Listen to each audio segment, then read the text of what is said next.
సదా సచ్చరూపం చిదానందకందం జగత్సంభవస్థాన సంహార హేతుం స్వభక్తేచ్చయో మానుషం ధర్మయంతం నమామీశ్వరం సద్గురుం సాయినాథం సద్గురుం పత్రీశం.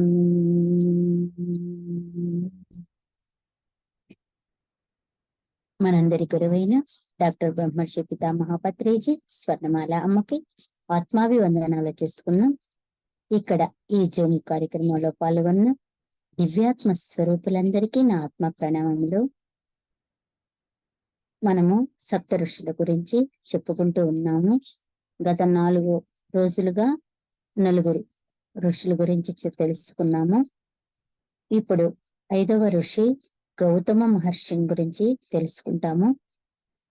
మన సప్త ఋషులలో మొట్టమొదటి ఋషి కశ్యపుడు మూలాధార చక్రంలో ఉంటారు. స్వాదిష్టాన చక్రంలో వశిష్ఠ మహర్షి ఉంటారు. మణిపూరక చక్రంలో జమదగ్ని మహాముని ఉంటారు. అనాహత చక్రంలో విశ్వామిత్ర మహర్షి ఉంటారు. విశుద్ధి చక్రంలో ఇప్పుడు చెప్పుకోవే ఋషి గౌతమ మహర్షి గురించి మనము ఈరోజు ఆయన యొక్క కథను మనం తెలుసుకొని, ఆయన ఏమైతే ఆచరిస్తాడో ఆ ఆచరణ మనం తెలుసుకొని మనము కూడా ఆ దిశకి వెళ్తాము. Okay madam? Yes madam, clear. సప్త ఋషుల గురించి మాకు ఈ అవగాహన కలిగించిన మా కేవీ రావు సార్ గారికి వందనాలు చేసుకుంటున్నాను. గౌతముడు ఈ మహర్షులందరూ ఒకరికంటే ఒకరు చాలా గొప్పవాళ్ళు. ప్రతి మహర్షిలోనూ ఒక ప్రత్యేకతే ఉంటుంది. అందరూ 1000 సంవత్సరాలు బ్రతికిన వాళ్ళే. మరి గౌతమ మహర్షి నుంచి మనం ఏం నేర్చుకోవాలో తెలుసుకున్నాం. గౌతమ మహర్షి ప్రచేతనుడు అనే ఋషి బ్రహ్మ మానస పుత్రుడు. ప్రచేతనుడు బ్రహ్మ మానస పుత్రుడు ప్రచేతనుడు. ఆ ప్రచేతనుడి యొక్క పుత్రుడే గౌతమ మహర్షి. ఆ ప్రచేతనుడి యొక్క పుత్రుడే గౌతమ మహర్షి. ఆ గౌతమ మహర్షి గురించిన జ్ఞానాన్ని ఈరోజు మనం అందుకున్నాము. ఒకసారి విష్ణుమూర్తి మోహిని వేషం వేసుకొని దేవతల్ని రాక్షసుల్ని మోహంలో పడేశాడు. అంటే ఎప్పుడది మోహిని వేషం వేసుకున్నది? పాల సముద్రము చిలికినప్పుడు. రాక్షసులు, దానవులు, దేవతలు, రాక్షసులు ఆ పాల సముద్రము చిలికినప్పుడు ఆ అమృతం అనేది ఆ పాల సముద్రంలో నుంచి లభించిన తర్వాత అమృతం కోసము రాక్షసులు, దేవతలు మాకు కావాలి అని కొట్లాడుకుంటూ ఉన్న సమయంలో విష్ణుమూర్తి మోహిని వేషము ధరిస్తాడు. ధరించి వాళ్ళ మధ్యకొచ్చి అమృతాన్ని వాళ్ళకి పంచుతాడు. ఆ మోహిని వేషం అన్నమాట. మోహిని వేషం వేసుకున్నాడు విష్ణుమూర్తి, అవతారము దాల్చాడు. ఆ మోహిని వేషము అందరినీ అలరించింది. మోహంలో పడవేసేసింది అందరినీ, దేవతల్ని కూడా రాక్షసుల్ని కూడా. అట్లా పడవేసిన తర్వాత ఆ మోహిని చూసిన తర్వాత ఎంత మందిని చూసినా, ఎంత మంది వచ్చిన అందగత్తెలు తక్కువే అనిపిస్తుంది. మోహిని కంటే అందంగా రావట్లేదు ఎవరు. అసలు అందరూ ఏమనుకుంటున్నారంటే మోహిని లాగా ఉండే స్త్రీ మనం ఇంకెక్కడ చూడలేకపోతున్నామే అని అనుకుంటూ ఉన్నారు. అప్పుడు బ్రహ్మగారికి చెప్పారు, మోహిని అంత అందగత్తె మళ్ళా మీరు సృష్టించలేకపోతున్నారే అని బ్రహ్మగారిని అడిగారు. అప్పుడు బ్రహ్మగారు ఏంటంటే, సరే నేను మోహిని మోహిని అంత మోహంలో పడేసే మోహిని లాంటి అందగత్తెని నేను సృష్టించాలి అనుకొని ఒక అందమైన అమ్మాయిని సృష్టించాడు బ్రహ్మ. సృష్టించిన తర్వాత ఆమెకు అహల్య అని పేరు పెట్టాడు. అహల్య అని పేరు పెట్టి ఆమెని ఎక్కడికి పంపించాడంటే, అంటే ఒకేసారి యవనవంతురాలుగా అహల్య సృష్టింపబడింది.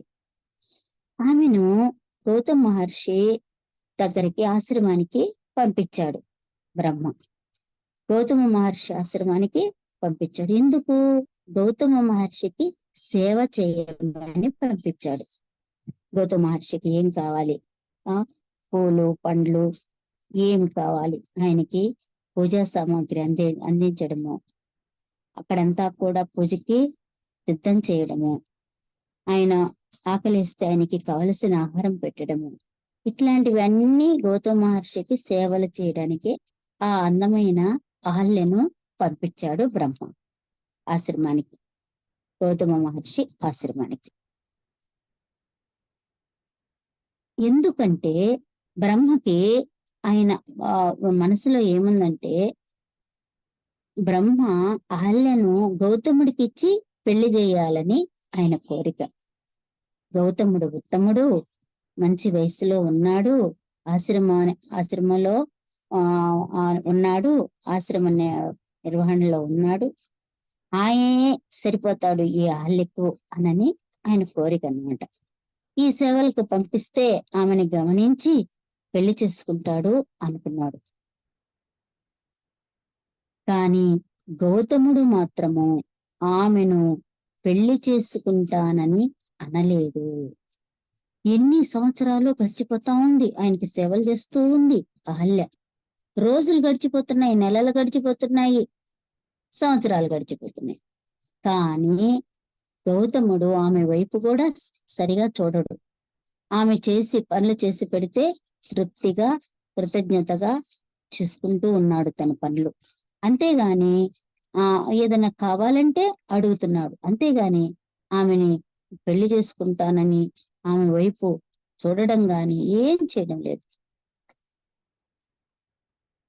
ఏంటి అప్పుడు అందరూ తెలిసిపోయింది అనమాట, గౌతముని యొక్క ఆశ్రమంలో అందగత్తె ఉంది, ఒక అందమైన అహల్య ఉంది అని అందరికీ తెలిసిపోయింది. దేవతలందరూ వచ్చి చూసిపోతూ ఉన్నారు. ఇంద్రుడు కూడా చూసిపోయాడు. అయితే ఇంద్రుడు ఆమెను చూడగానే నాకిచ్చి పెళ్లి చేస్తే బ్రహ్మ ఎంత బాగుంటుందో కదా అని అనుకొని బ్రహ్మగారిని అడిగాడు. బ్రహ్మగారు ఆమెను అంత అందగత్తె అక్కడ ఆశ్రమంలో ఉంది కదా, ఆమెను నాకిచ్చి పెళ్లి చేయండి అని ఇంద్రుడు అడిగాడు. కొంతమంది దేవతలు కూడా అడిగారు. అప్పుడు ఈ గౌతముడు ఎంతసేపు పెళ్లి చేసుకుంటానని అనడం లేదు కదా, అందుకని సరే ఏదో ఒక పరీక్ష పెడదాము అని చెప్పేసి బ్రహ్మ అందరినీ పిలిచాడు, దేవతలందరినీ, ఇంద్రుడిని. గౌతమ మహర్షి ఆశ్రమానికి పిలిచి, మీరంతా కూడా నేను అహల్యకు పెళ్లి చేయాలనుకుంటున్నా, అయితే మీరందరూ కూడా ఎవరైతే మొట్టమొదట భూ ప్రదక్షిణ ముందుగా చేసి వస్తారో వాళ్ళకి ఈ అహల్యనిచ్చి పెళ్లి చేస్తాను అని చెప్పాడు బ్రహ్మ. ఇంకా ఈ షరతు పెట్టేసరికి దేవతలు, ఇంద్రుడు అందరూ వెళ్ళిపోయారు.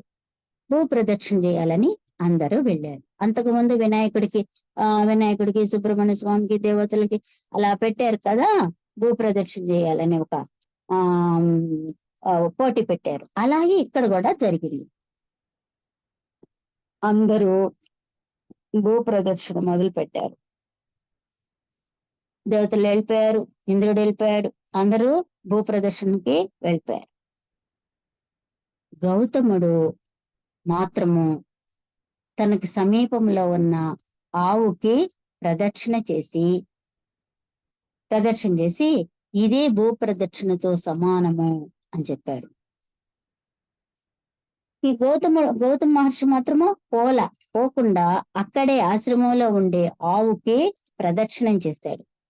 ప్రదక్షిణం చేసి బ్రహ్మ దగ్గరకు వచ్చి ఇదే ఒక గోవుకి గో చుట్టూ తిరిగితే భూ ప్రదక్షిణ చేసినంత సమానము అనని బ్రహ్మకి చెప్పాడు. అప్పుడు బ్రహ్మ అవును కదా, గోవుకు ప్రదక్షిణ చేస్తే భూమికి ప్రదక్షిణ చేసినంత ఫలితం ఉంటుంది కదా అని నిజమేనని తెలుసుకొని ఇంకా వాళ్ళంతా దేవతలందరూ కూడా వెళ్ళారు. వాళ్ళు తిరిగి వచ్చిన తర్వాత చెప్పాడనమాట, గౌతముడు మొట్టమొదటే భూప్రదక్షిణ చేసేశాడు అని చెప్పారు. అప్పుడు వాళ్ళంతా మాతో కూడా గౌతముడు బయలుదేరలేదు కదా, మరి ఎలా చేశాడు అని అడిగితే ఆవుకి ప్రదక్షిణ చేశాడు గోవుకి, కాబట్టి ఆయన భూప్రదక్షిణ చేసిన ఫలితం వచ్చింది అని చెప్పాడు. కాబట్టి గౌతమునికి ఇచ్చి అహల్యనిచ్చి నేను పెళ్లి చేస్తాను అన్నాడు. అప్పుడు దేవతలు ఏంటంటే నిరాశ పడిపోయారు. ఈ గౌతముని యొక్క తెలివితేటలకి అభినందించారు. అభినందించి ఇంకా ఆ పెళ్లి అంతా చూసి గౌతముడు అహల్య యొక్క పెళ్లిని చూసి వాళ్ళంతా అభినందించి వెళ్ళిపోయారు. అయితే ఒక మాట అన్నారు, కష్టపడకుండానే గౌతమ మహర్షి ఉపాయంతో ఇంద్రుడికి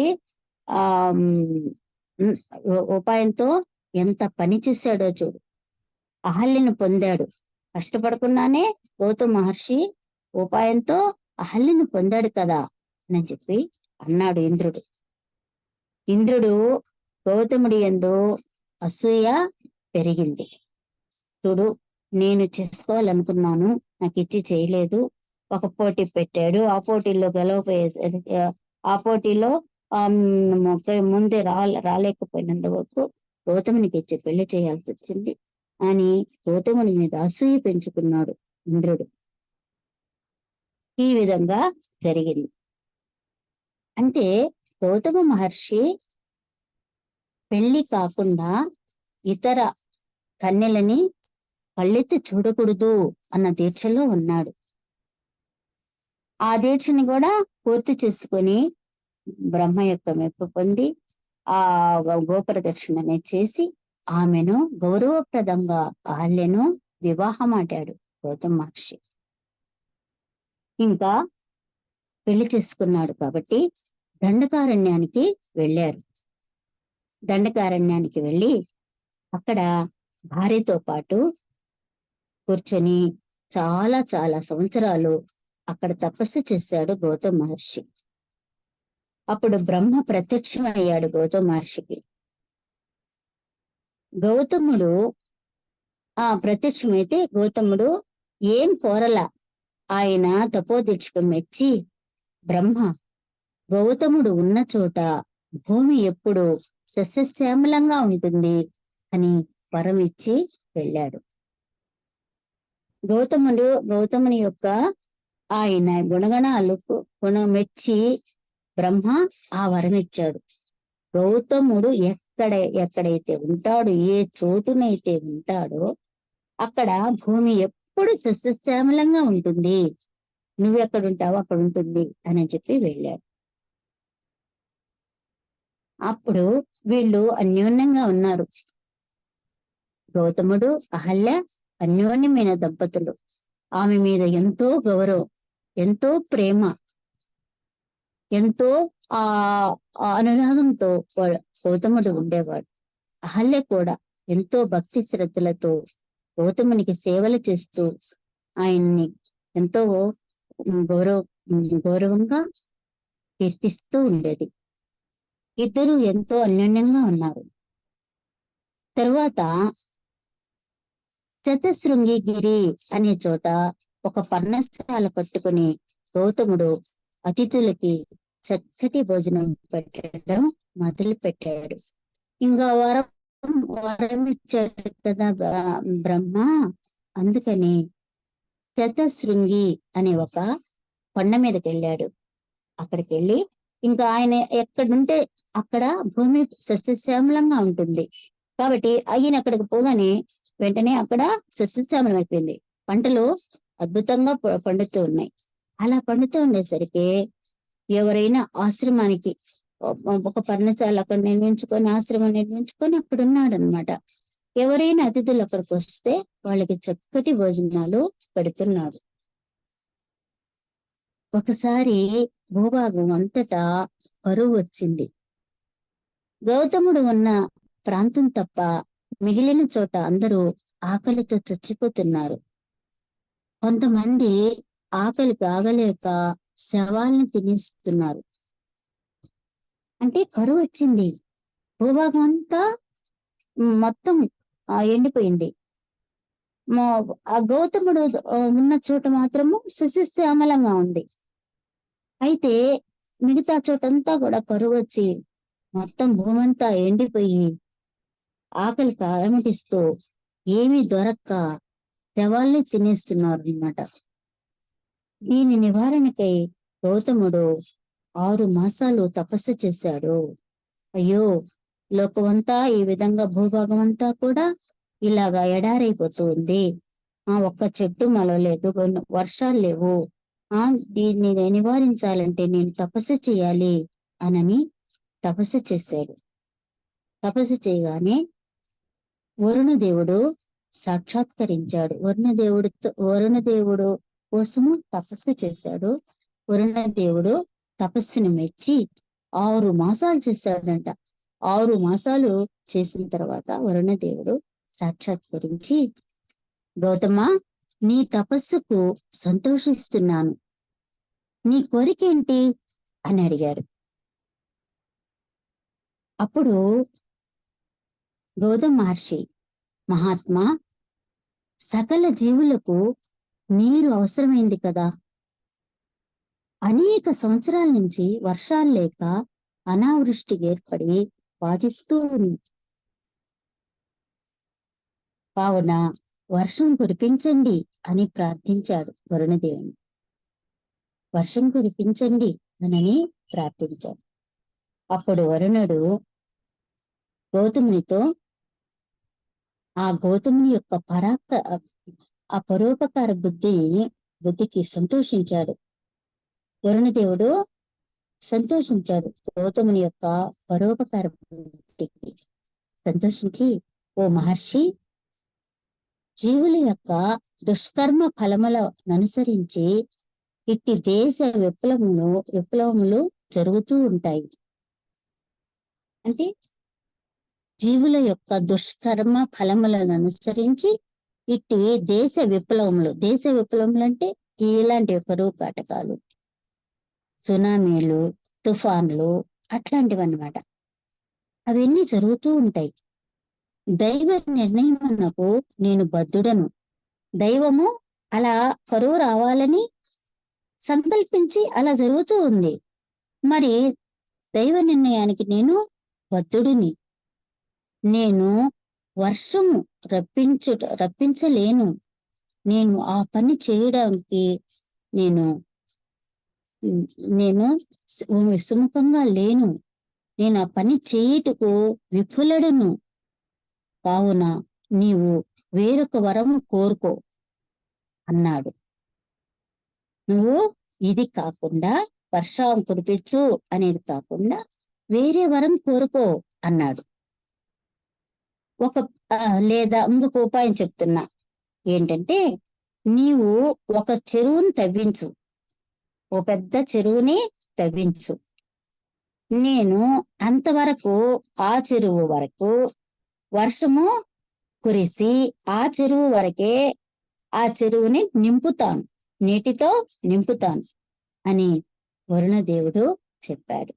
అంటే భూమంతటికి నేను వర్షము ఇవ్వలేను. సరే, నువ్వు ఈ 6 నెలలు తపస్సు చేసావు కదా, దాని ఫలితంగా నీవు ఒక పెద్ద చెరువు తవ్వించు, ఆ చెరువును మాత్రం నేను నింపుతాను నీటితో అని వరుణదేవుడు చెప్పాడు. ప్రకృతి ధర్మము, మనము ఆ ధర్మాన్ని మనము పాటించాల. దాన్ని అంగీకరించాల. అప్పుడు గౌతముడు ఏం చేశాడంటే మునులందరినీ పిలిచాడు. ఆ చుట్టుపక్కల ఉండే మునులందరినీ కూడా పిలిచాడు. పిలిచి మీరంతా కూడా ఒక పుష్కరిణి తవ్వండి అంటే ఓ పెద్ద చెరువుని తవ్వండి. తవ్వినందువల్ల అందులో వానదేవుడు మనకి వర్షాన్నిచ్చి ఆ చెరువంతా నింపుతాడు. ఆ నీరు మనం తాగి కొంత పొలాలు పండించుకొని మనం జీవించవచ్చు. ఈ కరువు కాటకాలు కొంచెం తగ్గుతాయి, మన ఆకలి దప్పులు తగ్గుతాయి అని చెప్పాడు. వెంటనే ఆ చుట్టుపక్కల ఉండే మునులందరూ వచ్చారు. బ్రాహ్మణులు వాళ్ళందరూ వచ్చారు. అందరూ చుట్టుపక్కల అక్కడ ఉండి తపస్సులు చేసుకుంటూ ఉంటారు. వాళ్ళకి కూడా నీటి కరువు ఏర్పడింది కదా. వాళ్ళందరూ కూడా కొంచెం దూరంగా అడవికి కొంచెం దూరంగా ఉండే వాళ్ళందరూ వచ్చేసారు. బ్రాహ్మణులు అందరూ వచ్చేసారు. వచ్చి ఒక పెద్ద చెరువును తవ్వారు.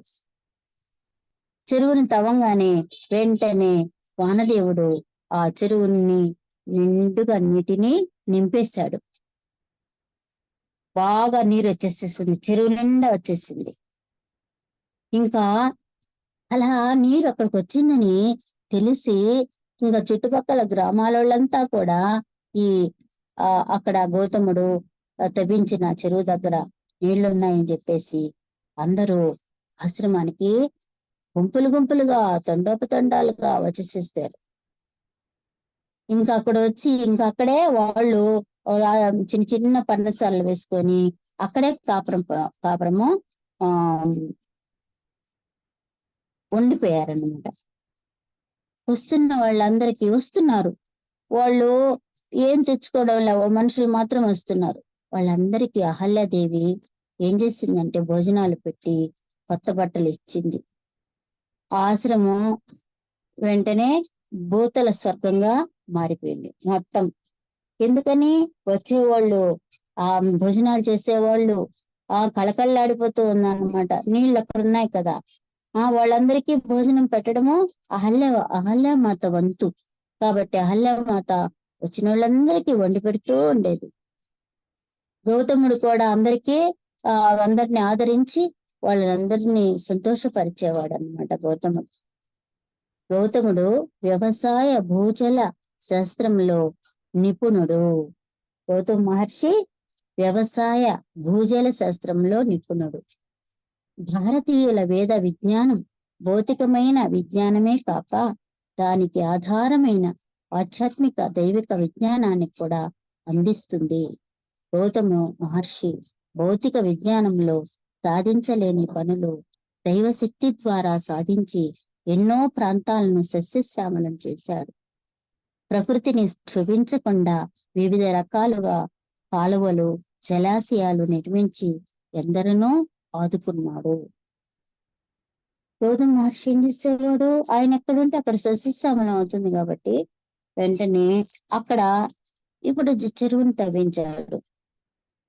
అక్కడ ఆ చెరువులో నీటితో ఏమేమి పండించాలా, ఏమేమి రకరకాల ఇవి పదార్థాలు అక్కడ పండించాలని చెప్పేసి అంతా చెప్పి చేయించేవాడు అనమాట.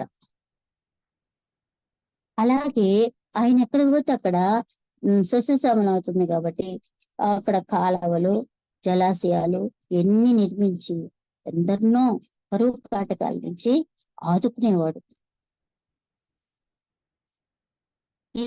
అట్లాగా అహల్య గౌతములు దంపతులు ఇద్దరు నిరంతరము అతిథి సేవా పరాయణులు. వాళ్ళు ఎప్పుడు అతిథులకి సేవలు చేయాలా, వాళ్ళకి భోజనం పెట్టాలా, వాళ్ళని సంతోషపరచాలా, ఇదేనన్నమాట వాళ్ళ ఉద్దేశం.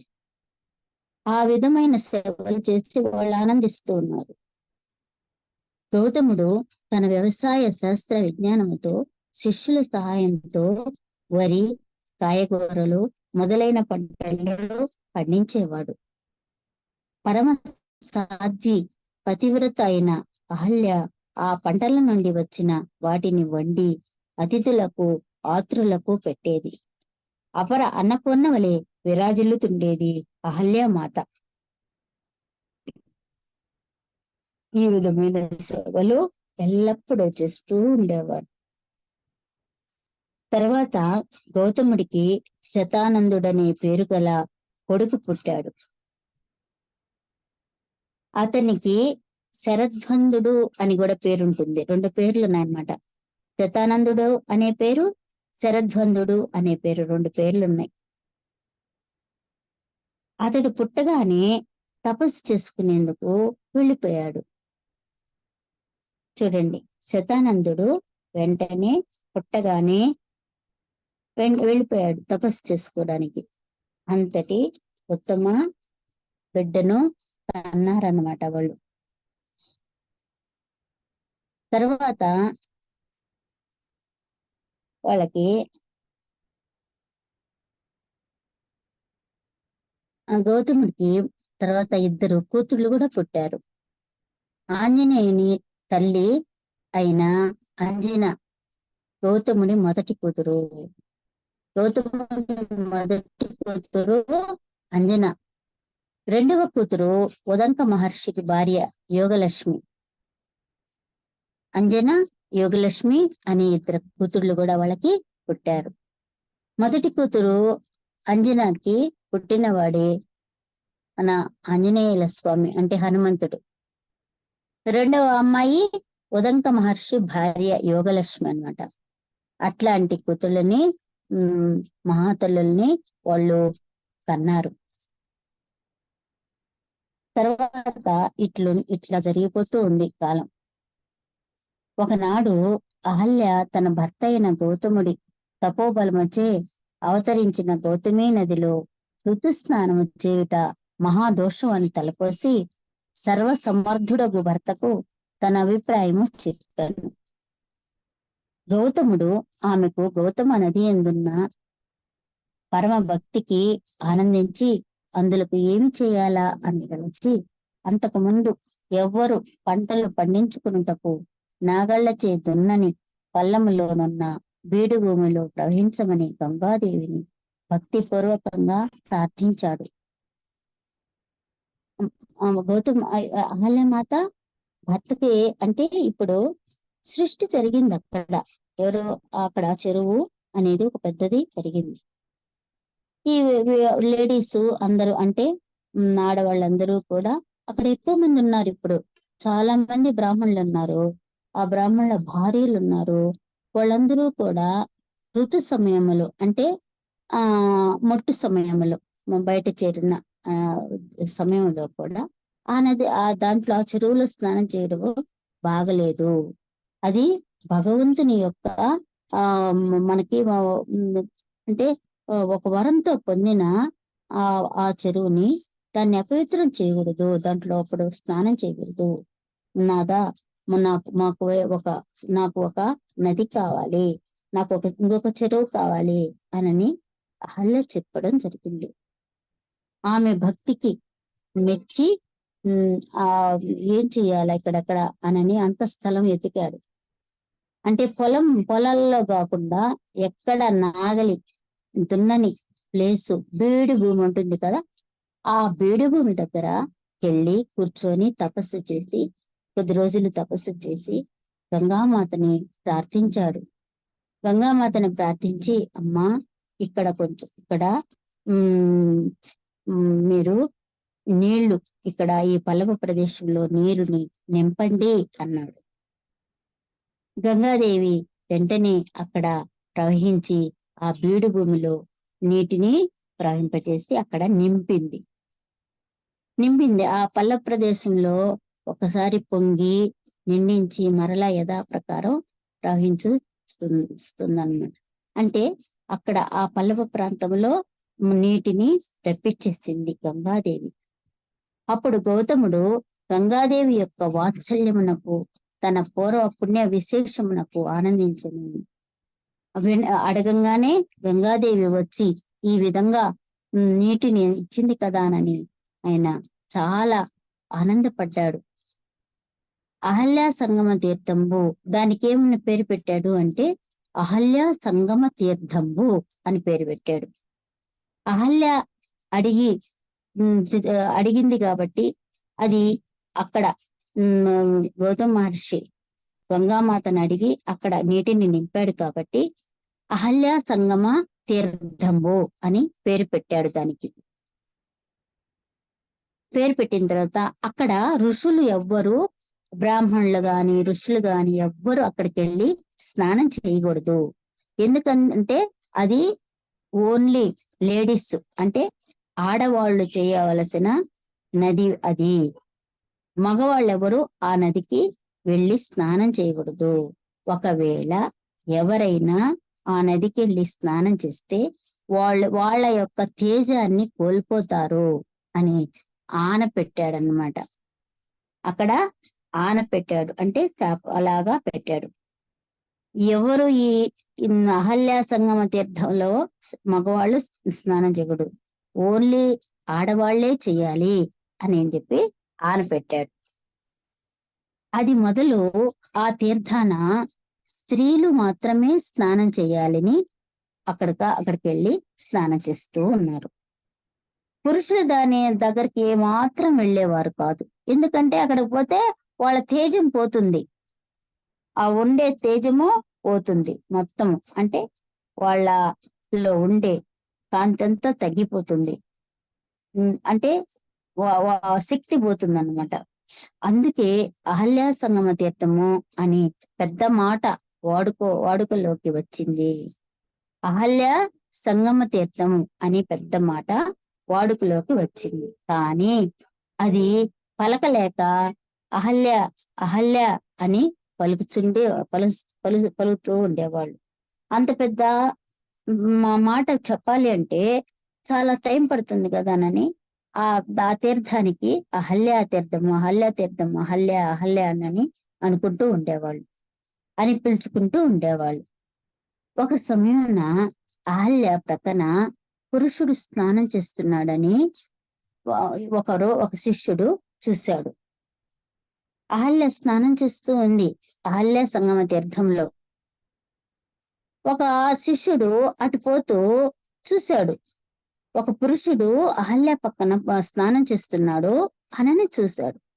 చూసి వెంటనే పరిగెత్తుకుంటూ వచ్చి గౌతమ మహర్షికి చెప్పాడు. ఏమని చెప్పాడు? ఒక పురుషుడు అహల్య పక్కన ఒక పురుషుడు స్నానం చేస్తున్నాడు అని చెప్పాడు. గౌతముడు విన్నాడు. విని ఎవరో ఆ మూర్ఖుడెవరు అని పెద్దగా అరిచాడు. ఇంతలో ఆ ప్రాంతానికి ఆ మాట అనగానే ఇంతలో ఆ ప్రాంతానికి ఇంకొక మునికుమారుడు ప్రవేశించి ఈ గౌతమ మహర్షి కోపంగా ఉన్నాడు కదా, ఇంకా ఆజ్యం పోస్తున్నట్టు వచ్చి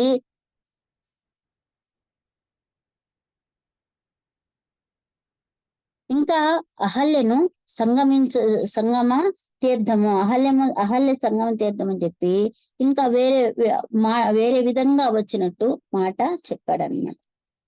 అహల్యను సంగమ తీర్థము అనేది అహల్య సంగము అని చెప్తూ ఉన్నాడు.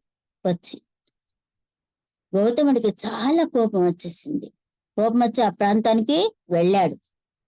వెళ్ళి ఓయి మూర్ఖుడా, నేను ఒక మాట చెప్పున్నా, ఇక్కడ ఎవరైనా పురుషులు స్నానం చేస్తే వాళ్ళ తేజాన్ని కోల్పోతారని చెప్పున్నా, అయినా నీకెంత అహంకారం ఉంటే నువ్వు అహల్య పక్కన నువ్వు అహల్య తీర్థంలో స్నానం చేస్తున్నావు అని పెద్దగా అరిచాడు. అరిచినప్పుడు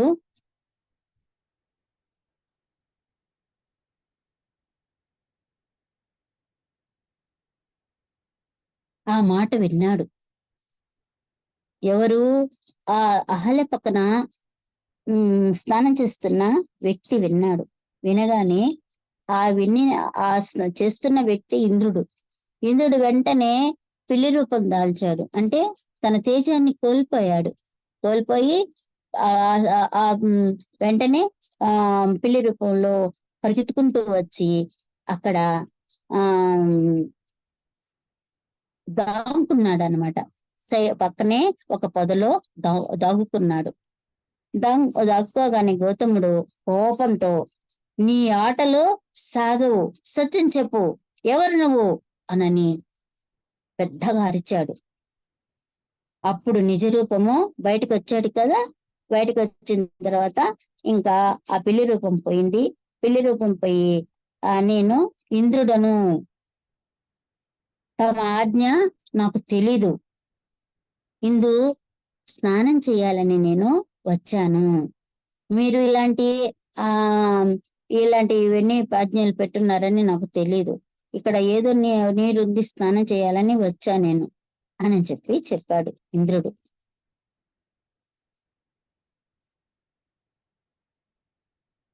కాదు, నువ్వు ఏదో మనసులో పెట్టుకొని వచ్చావు. నువ్వు లేకపోతే ఎవరు మగవాళ్ళు లేరు కదా ఇక్కడ. నువ్వు ఒక స్త్రీ పక్కన నువ్వు స్నానం చేస్తున్నావు అంటే నీ మనసులో ఏదో ఉంది, చెప్పు, నిజం చెప్పు అనని బాగా గద్దించాడు. ఆయన కోపము చూడగానే ఏదో ఓ శాపం పెట్టేస్తాడేమో గౌతమ మహర్షిని.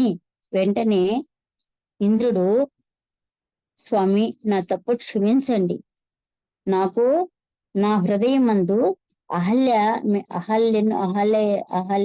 యొక్క అనురాగం నా హృదయం మందు ఉంది కాబట్టి అందుకనే నేను ఇలాగా చేశాను అని చెప్పాడు. ఇంకా కోపం వచ్చేసింది గౌతమ మహర్షికి. ఓరి కామందుడా, నీవు వస్తువుపై అనురాగం కలిగి వచ్చితువు, అట్టి వస్తువే నువ్వు ఏ వస్తువుపై అనురాగం కలిగి వచ్చావో అట్టి వస్తువే నీ శరీరం అంతా నిండుగాక అని చెప్పించేశాడు. నువ్వు ఏ వస్తువుపై అనురాగం కలిగి వచ్చావో, నీ మనసులో ఏదుందో అట్టి వస్తువు నీ శరీరం అంతా అలా నిండిపోతాయి, ఆ వస్తువే నిండిపోతుంది అని చెప్పించాడు. ఆ కారణమున లోకమున ఇంద్రుడు అహల్యను సంగమించి శాపగ్రస్తుడైనాడు.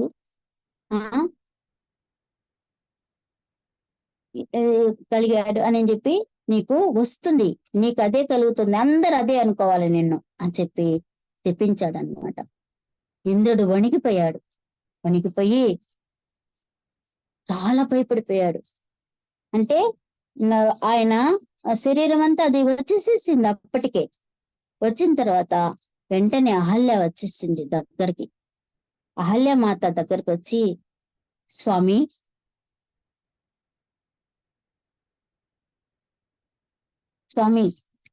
ఆయన్ని క్షమించి వదలండి ప్రాణేశ్వర, మీరు ఆయన్ని క్షమించి వదలండి అని చెప్పింది. కానీ అప్పటికే శాపం పెట్టేశాడు కాబట్టి వెంటనే ఇంద్రుడు పాదాల మీద పడ్డాడు. గౌతముని యొక్క పాదాల మీద పడ్డాడు ఇంద్రుడు. అసలు అహల్య ఏ పాపం ఎరుగదు, అహల్య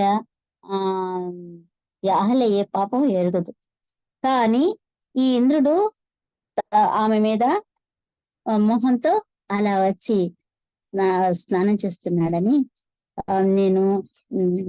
నన్ను క్షమించండి, నాకు నేను భరించలేను అని చెప్పారు.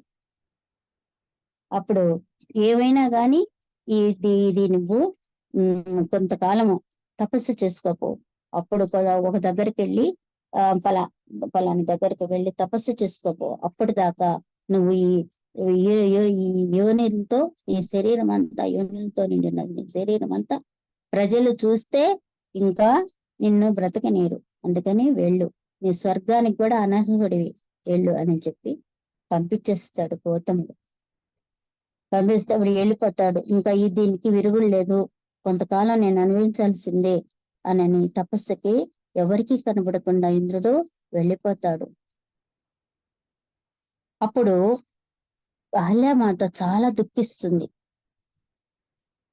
ప్రాణేశ్వర, ఆయనకి అంత శాపం పెట్టారు, ఆయన క్షమించకూడదా, నేను ఏ పాపమో ఎరగను, ఆయన ఏ పాపమో ఎరగడు అని నేను చెప్పి అన్నది. అయితే అహల్యామాత యొక్క పారాతివ్యము, అహల్యామాత యొక్క వినయ విధేయతలు గౌతమ మహర్షికి తెలుసు కాబట్టి ఆయన చాలా సహనంతో ఓర్పుతో ఇద్దరు ఉన్నారన్నమాట. ఇంటికి వెళ్ళారు, ఇద్దరు అన్యోన్యంగా ఉన్నారు.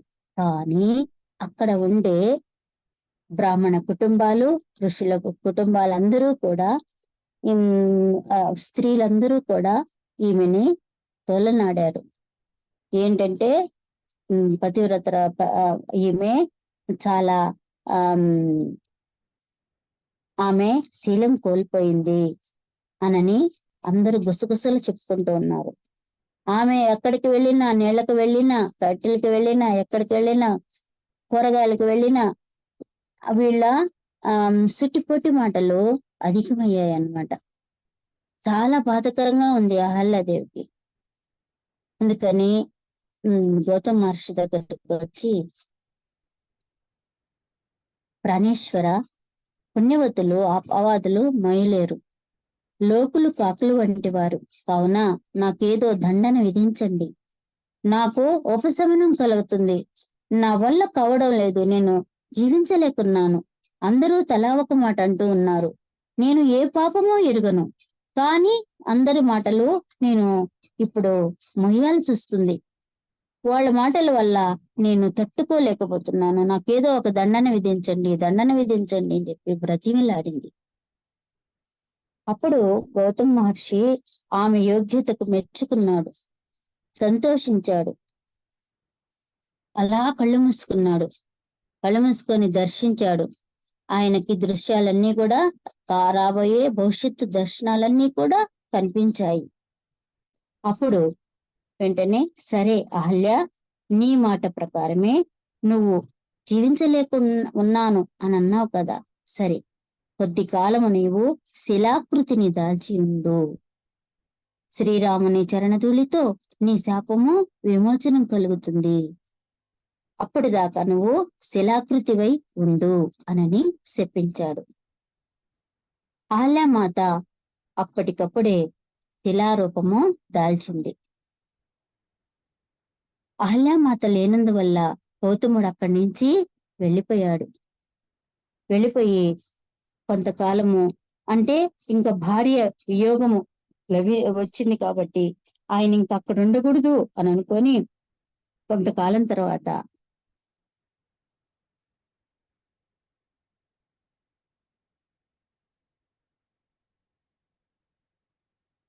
వేరే ప్రాంతానికి వెళ్ళి తపస్సులో మునిగాడు.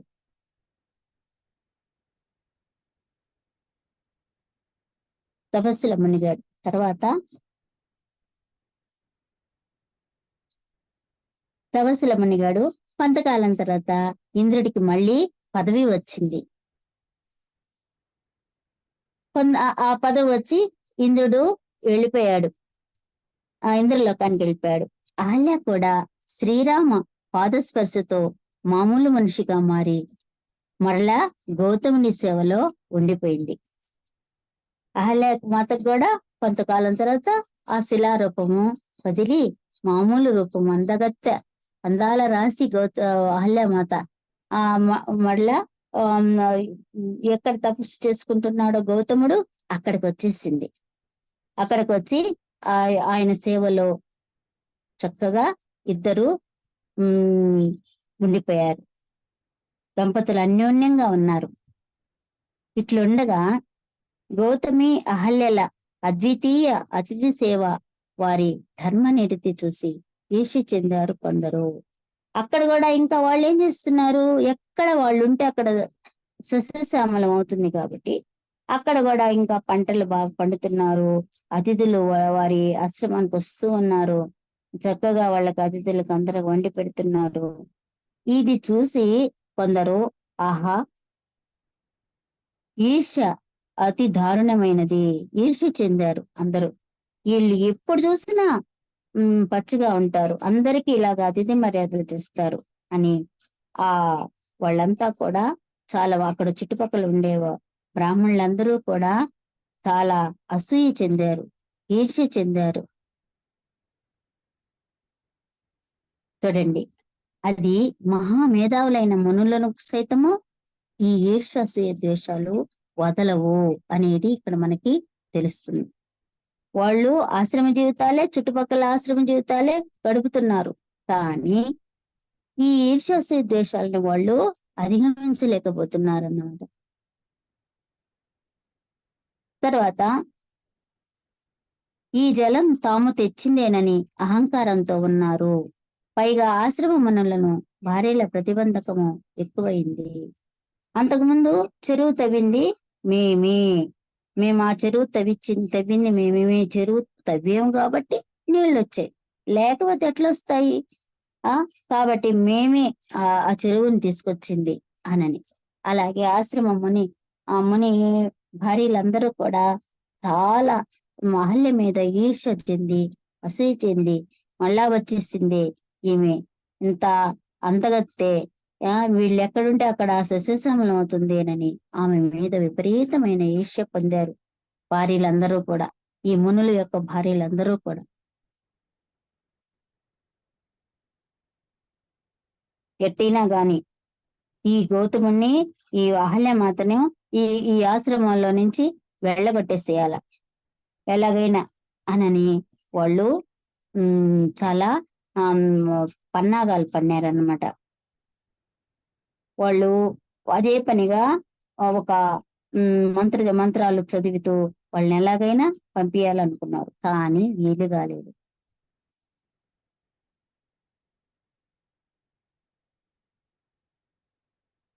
అయితే ఏదో ఒక వ్రతం చేయాలని చెప్పి ఆ మునులందరూ ఒక దగ్గర చేరి వినాయకుడిని విగ్రహం పెట్టుకొని వినాయకుడిని ప్రతిష్ఠించుకొని అక్కడ కూర్చొని ఆయన ప్రత్యక్షం అవ్వాలి అని చెప్పి వాళ్ళు తపస్సు చేశారు, ధ్యానం చేశారు.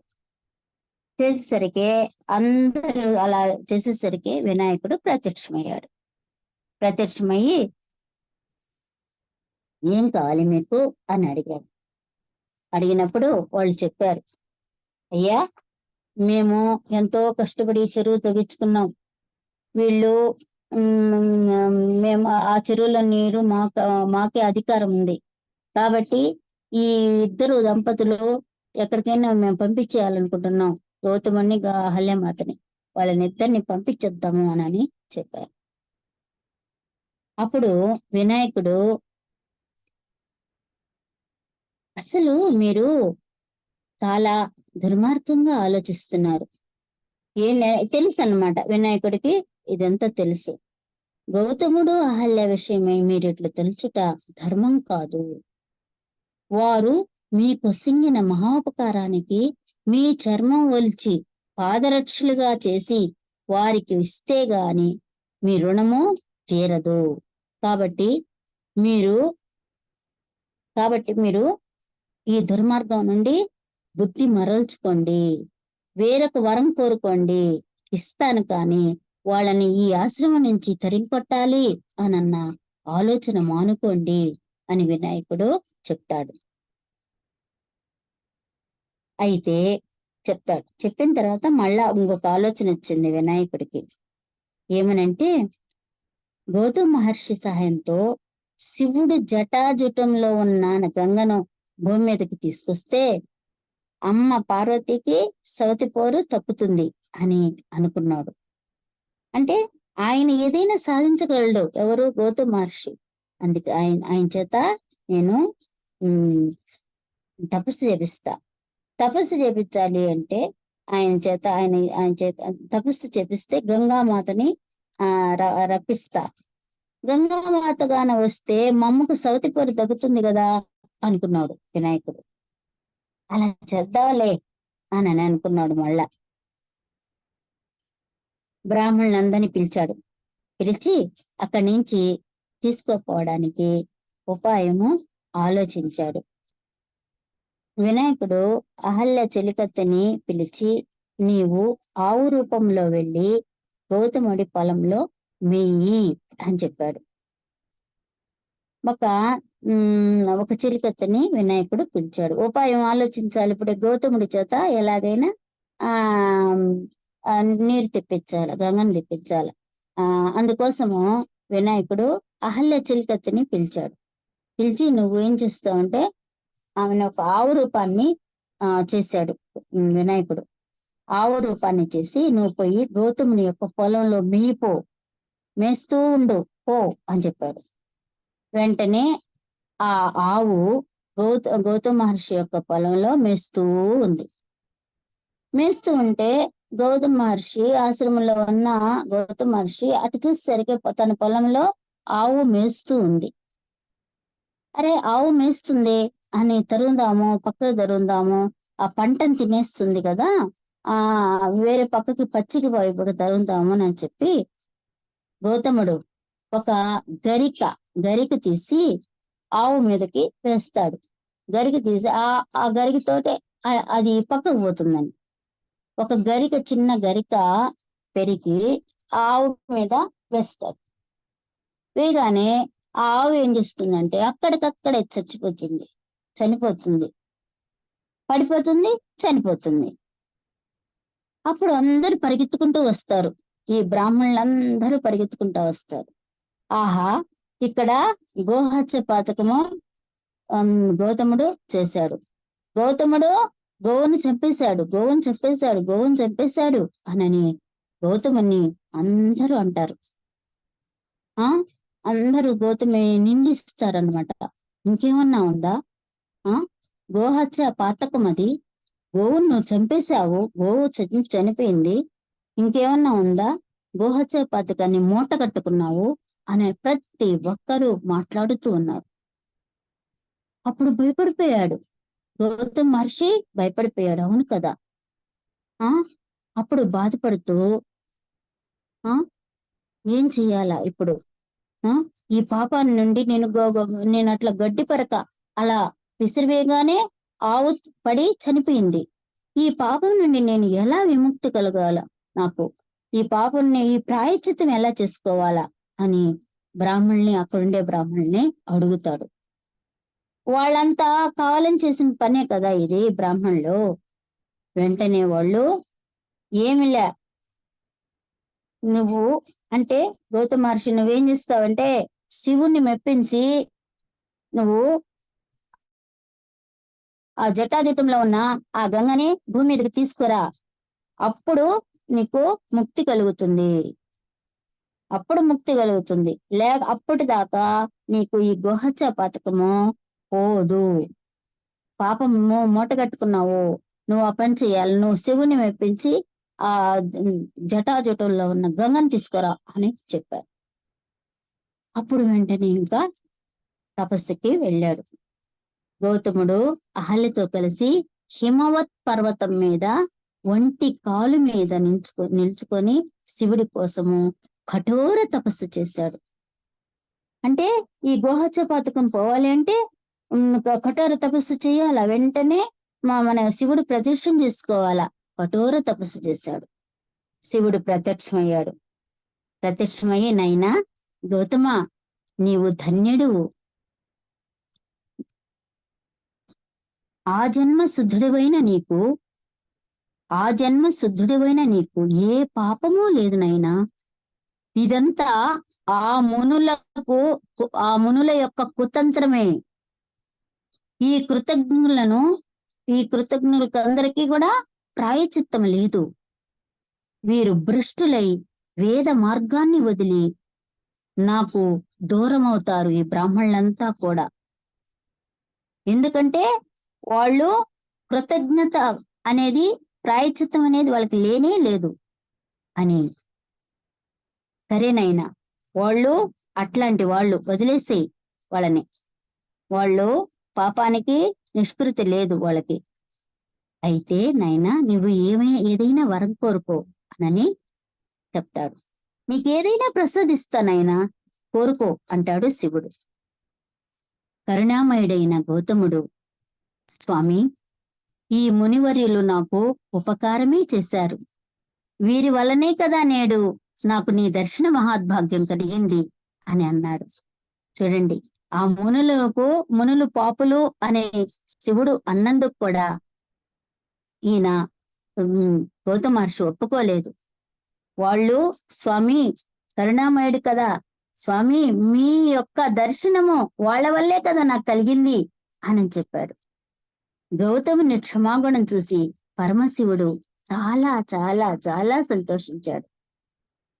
స్వామి, లోక కళ్యాణం కోసము గంగాదేవిని ప్రసాదించండి అని కోరాడు గౌతమ మహర్షి. గంగాదేవి అలా ప్రవహించింది. ప్రవాహం అలా వచ్చేసింది. రాగానే అక్కడ మొత్తం ప్రవాహం దగ్గర అక్కడ పొలంలో మరణించిన ఆవు మీదే ప్రవహించింది ఆ ప్రవాహం. అప్పుడు ఎప్పుడైతే గంగాదేవి ప్రవహించిందో ఆవు మీద, ఆవు బ్రతికింది. చనిపోయిన ఆవు బ్రతికింది. బ్రాహ్మణులందరూ అబ్బా నీరొచ్చేసింది అని స్నానాలు చేస్తా ఉన్నారు. అక్కడ ఆ నీళ్ళల్లో స్నానాలు చేస్తున్నారు. అప్పుడు గంగాదేవికి కోపం వచ్చేసింది. ఈ పాపులందరూ నాలో స్నానాలు చేస్తున్నారు, పాపం మూట కట్టుకున్నారు, వీళ్ళందరూ మళ్ళా నాలో స్నానం చేస్తున్నారని చెప్పి వెంటనే వెనక్కి వెళ్ళిపోయింది. గంగంతా కూడా వెనక్కి వెళ్ళిపోయిందంటే వెనక్కి వెళ్ళిపోగానే గౌతముడు మళ్ళా గంగను బ్రతిమాలాడు. అమ్మా రామ్మ, మళ్ళా వెళ్ళిపోయావేమ్మా, రామ్మ మమ్మల్ని కరుణించమ్మా అని చెప్పి బ్రతిమలాడాడు. అప్పుడు గంగ మళ్ళా ప్రవహించింది. అప్పటి నుంచి ఆ గంగాదేవికి గౌతముడు ఆ గంగని మళ్ళా రప్పించాడు, ప్రార్థించాడు. వీళ్ళ తప్పులను క్షమించమ్మా రమ్మా అని చెప్పి బ్రతిమలాడాడు. అప్పుడు గంగ మళ్ళా తిరిగి వచ్చింది కదా. అప్పటి నుంచి గౌతముడు పిలవగా తిరిగి వచ్చిన ఈ గంగకు గౌతమి అని పేరు. ఇప్పటికి మన ఆంధ్రదేశంలో ఉంది కదా గౌతమి.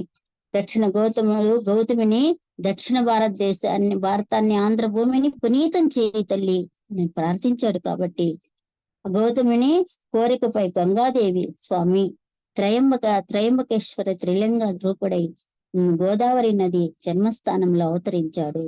ఈమె ఎక్కడైతే పుట్టిందో అక్కడ శివుడు కూడా త్రయంబకేశ్వరుడుగా అక్కడ వెలిశాడు. గౌతమ మహర్షి పేరున ఆ నది ఇప్పుడు గౌతమి నదిగా ప్రసిద్ధి పొందింది. అప్పటి గౌతమి ఇప్పటి గోదావరి నది. అప్పట్లో గౌతమి నది అనేవాళ్ళు, గౌతముడి పేరే పిలిచేవాడు. కానీ తర్వాత అది గోదావరి నది అయింది. శివుడు గౌతమునకు గంగా ప్రసాదం మసిగాడని తెలుసుకుని అక్కడ శివుడు గౌతమ మహర్షికి ప్రత్యక్షమయ్యి గంగని ప్రసాదించాడు. అక్కడ గంగ అపారంగా ప్రవహిస్తుంది అని తెలుసుకుని ఇక్కడ సప్త ఋషులు ఉన్నారే, వీళ్ళందరూ వచ్చేసారు. ఎక్కడెక్కడో ఉన్న వాళ్ళందరూ కూడా గౌతమ మహర్షి చెంతకి వచ్చారు. కశ్యప మహాముని వచ్చాడు, భరద్వాజ మహాముని వచ్చాడు, విశ్వామిత్ర మహర్షి, వశిష్ఠ మహర్షి, జమదగ్ని మహర్షి, అందరు మహర్షులు అక్కడికి వచ్చి సంతోషించి గౌతముని కొనియాడి ఆయన ఇచ్చిన ఆతిథ్యమును స్వీకరించి చాలా రోజులు అక్కడ ఉండి తపస్సు చేసుకున్నారు వాళ్ళు కూడా.